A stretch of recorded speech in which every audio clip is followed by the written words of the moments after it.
first became interested in performing actually at a quite young age. I grew up in a household that was full of musicians, whether it was church musicians in the choir. My grandfather was a minister of music. My dad was a guitarist and the leader of this small soul group that he had when I was growing up. They sounded great, but nothing really came out of it. But that was all just like really inspiring for me. And then when I think it was around 3rd to 5th grade, and anime really became a thing.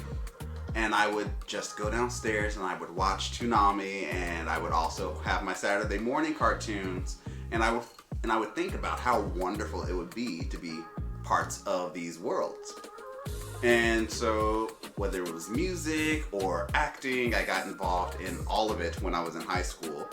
And yeah, so that's pretty much my journey into performance, and it's the only career where it's fulfilling for me.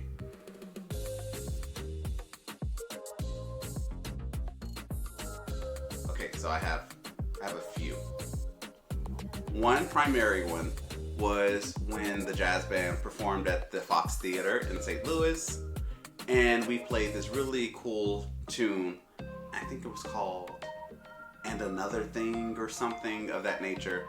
And I had the tenor sax solo, and it was really dope because when I stood up for my solo, the way the rhythm section just created this almost ethereal soundscape for me to play over, I just felt like I was in my world, in my element.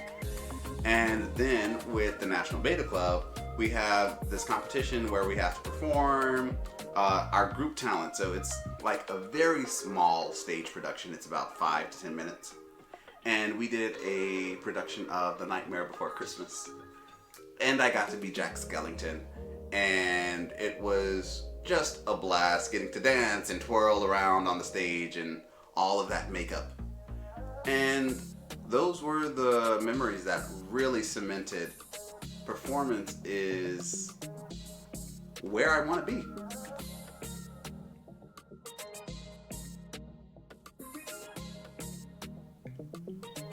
The roles and genres that I find most compelling to portray for myself, they have been science fiction is my favorite genre. Science fiction and fantasy. Anything that falls into the realm of the future. And I like utopian works because you always know that there's going to be some underlying mess that makes those worlds utopian, and that is where the beauty of the complexity begins to arise. And with that being said, those are also the characters that I enjoy playing. I love playing flawed heroes, or heroes that aren't trying to be there on purpose, or tricksters, or villains that actually have really good intentions, because you can really bring the humanity to them. And so, yeah.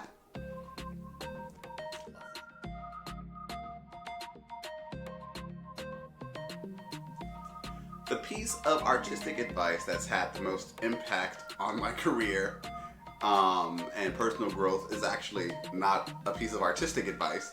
It came from my aunt when I was in undergrad and I was debating what I was going to be majoring in, because at the time I was majoring in music and in English with the intention of becoming an entertainment lawyer. And so I called my aunt and I was letting her know about this debate because I was not enjoying my English classes and I just really didn't see myself thriving there. And one thing about me, if I'm not thriving in a place, I'm going to leave.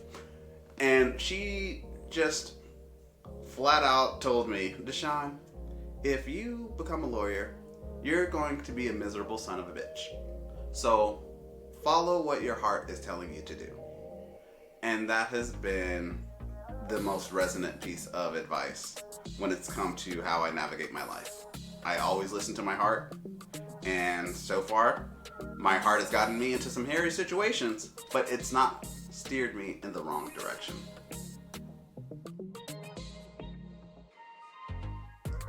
What I hope to achieve and explore as an artist in the coming years is the intersections of all of the systems that lead my life. So I'm a gamer, and I'm a reader, I'm a writer, I'm a spiritualist. I've started Buddhism, so that's really awesome. And I'm also into the esoteric. So I'm into astrology and human design and tarot. And I want to see how all of these different avenues of my identity can come through in my artwork. Whether it is through healing meditative workshops and concerts, whether it is through a jazz performance or a soloist performance with when I'm playing with an orchestra, or if it's with voice acting or my writing, just to see how each of these different identities is informing the other in my creative process.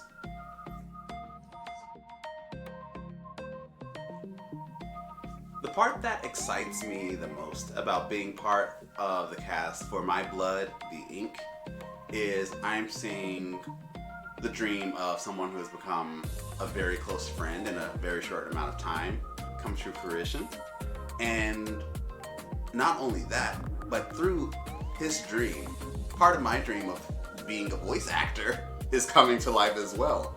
So it's people like that that really are going to change the world, whose dreams can carry others with them as well and let them flourish in ways that they didn't know that they could.